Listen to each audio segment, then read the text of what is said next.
आखिर हमास और इजराइल एक दूसरे के दुश्मन क्यों हैं? दरअसल इन सब की शुरुआत इजराइल बनने के साथ होती है। इजराइल के संस्थापक डेविड बेन गुरियन ने 14 मई 1948 को मॉडर्न इजराइल की घोषणा की थी। इजराइल नेशन अरब का एक देश है। यह मेडिटेरियन सी के साउथ ईस्ट में ईस्ट छोर पर है। इसके नॉर्थ में लेबनान, ईस्ट में सीरिया और जॉर्डन और साउथ वेस्ट में इजिप्ट हैं। मिडिल ईस्ट में ये देश वर्ल्ड पॉलिटिक्स और हिस्ट्री की दृष्टि से बहुत ही इम्पोर्टेंट है। हिस्ट्री और एंशिएंट बुक्स के अनुसार ज्यूस का मूल निवास रहे इस एरिया का नाम ईसाई, इस्लाम और ज्यूस रिलीजियंस में बहुत ही फेमस है। ज्यूस मिडिल ईस्ट और यूरोप के बहुत से एरिया में फैल गए थे।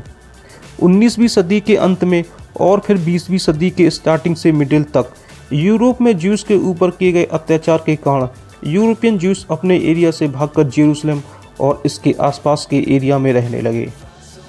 सन 1948 में आधुनिक इजराइल की स्थापना हुई। उस समय तेल अवीव इजराइल की राजधानी थी, लेकिन 1949 में इजराइल की कैपिटल को जेरूसलम शिफ्ट कर दिया गया और दूसरे इसके इम्पोर्टेंट शहरों में हैफा का भी नाम है।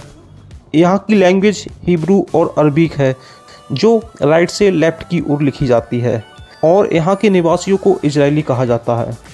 इजराइल की हिस्ट्री साउथ लेवेंट के एरिया को कवर करती है, जिसे पवित्र भूमि भी कहा जाता है, जो मॉडर्न इजराइल और फिलिस्तीन की जियोग्राफिकल पोजीशन है। ज्यूस की इनिशियल हिस्ट्री का पता अधिकतर उनके धर्म ग्रंथ ओल्ड टेस्टामेंट से मिलता है। ओल्ड टेस्टामेंट में 3 ग्रंथ शामिल हैं। यह 444 ईसा पूर्व से लेकर 100 ईसा पूर्व के बीच लिखी गई थी। ओल्ड टेस्टामेंट में सृष्टि की रचना, मनुष्य का जन्म, ज्यूस जाति की हिस्ट्री, सदाचार के उच्च नियम, धार्मिक कर्मकांड और कथाएं शामिल हैं। ज्यूस के धर्म ग्रंथ ओल्ड टेस्टामेंट के अनुसार ज्यूस जाति का जन्म पैगंबर हजरत अब्राहम से शुरू होता है। अब्राहम का समय ईसा के लगभग 2000 वर्ष पहले का है। अब्राहम के एक बेटे का नाम इसहाक और पोते का नाम याकूब था। याकूब का ही दूसरा नाम इजराइल था। याकूब ने यहूदियों की 12 कास्ट को मिलाकर एक किया। इन सब कास्ट का ये कॉम्बाइंड नेशन इजराइल के नाम के कारण ही इजराइल कहलाने लगा। इब्रानी भाषा में इजराइल का अर्थ होता है ऐसा नेशन जो ईश्वर को प्यारा हो। याकूब के एक बेटे का नाम यहूदा था। यहूदा के नाम पर ही उसके वंशज यहूदी कहलाए और उनका धर्म यहूदी धर्म कहलाया। ईसाई धर्म, इस्लाम धर्म और यहूदी धर्म को कॉम्बाइंड रूप से इब्राहिमी धर्म कहते हैं, क्योंकि अब्राहम तीनों धर्म के मूल में है। अब्राहम के बाद यहूदी हिस्ट्री में सबसे बड़ा नाम मूसा का है। मूसा ही यहूदी जाति के प्रमुख व्यवस्थाकार माने जाते हैं। मूसा ने अनेकों कष्ट सहकर ईश्वर के आज्ञानुसार जगह जगह बटी हुई अत्याचार पीड़ित यहूदी जाति को मिलाकर एक किया और उन्हें फिलिस्तीन में लाकर बसाया। ये समय ईसा से 1500 वर्ष पहले का था। मूसा के समय ही यहूदी जाति के बिखरे हुए समूह स्थायी तौर पर फिलिस्तीन में आकर बसे और उसे अपना देश समझने लगे।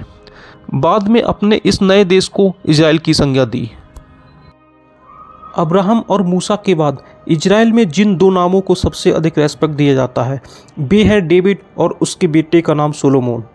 सोलोमोन के समय दूसरे देशों के साथ इजराइल के ट्रेड में खूब प्रोग्रेस हुई।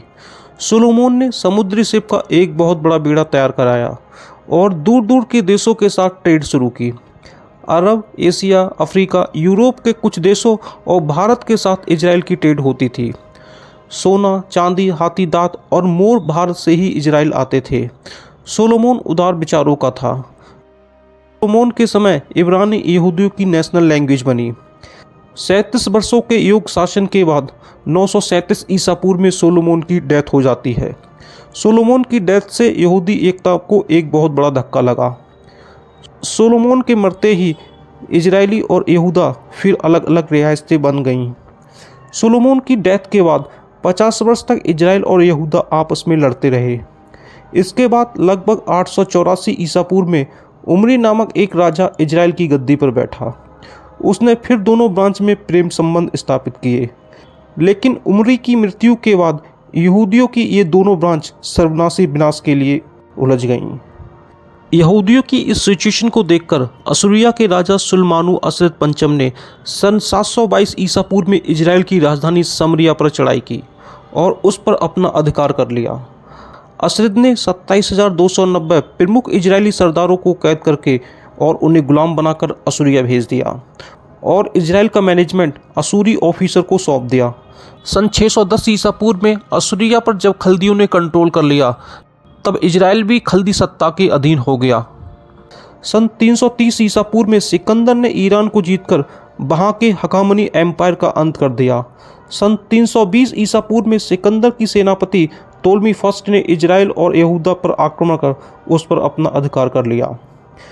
बाद में सन 198 ईसा पूर्व में एक दूसरे यूनानी प्रवास सेल्यूकस राजवंश का अंतियोकस फोर्थ यहूदियों के देश का अधिराज बना। जेरूसलम के बलबे से रुष्ट होकर अंतियोकस ने उसके यहूदी मंदिर को लूट लिया और हजारों यहूदियों का वध करवा दिया। शहर की चहारदीवारी को गिराकर जमीन में मिला दिया और शहर यूनानी सेना को सौंप दिया। इजराइल और उसकी राजधानी जेरूसलम पर अरबों की सत्ता 1099 ईस्वी तक रही। सन 1099 ईस्वी में जेरूसलम पर ईसाई धर्म के लोगों ने अपना कब्जा कर लिया और बोलोन के गॉडफ्रे को जेरूसलम का राजा बना दिया। जेरूसलम राज्य की स्थापना हुई जो रोमन कैथोलिक राज्य था। ईसाइयों के इस धर्मयुद्ध में 5,60,000 सैनिक काम आए। इस युद्ध में मुसलमानों और यहूदियों दोनों की निर्मम हत्या की गई या उन्हें दास के रूप में बेच दिया गया, किंतु 88 वर्षों के शासन के बाद ये सत्ता समाप्त हो गई। इसके बाद सन 1147 ईस्वी से लेकर सन 1204 ईस्वी तक ईसाइयों ने धर्मयुद्ध के द्वारा इजराइल पर कंट्रोल करना चाहा, लेकिन उन्हें सक्सेस नहीं मिली। सन 1212 ईस्वी में ईसाई मॉन्क्स ने 50,000 लड़कों और लड़कियों की एक सेना तैयार करके 5वें धर्मयुद्ध की घोषणा की। इनमें से अधिकांश बच्चे मेडिटेरेनियन सी में डूबकर समाप्त हो गए। इसके बाद इस पवित्र भूमि पर कंट्रोल करने के लिए ईसाइयों ने 4 अनसक्सेसफुल धर्मयुद्ध और किए।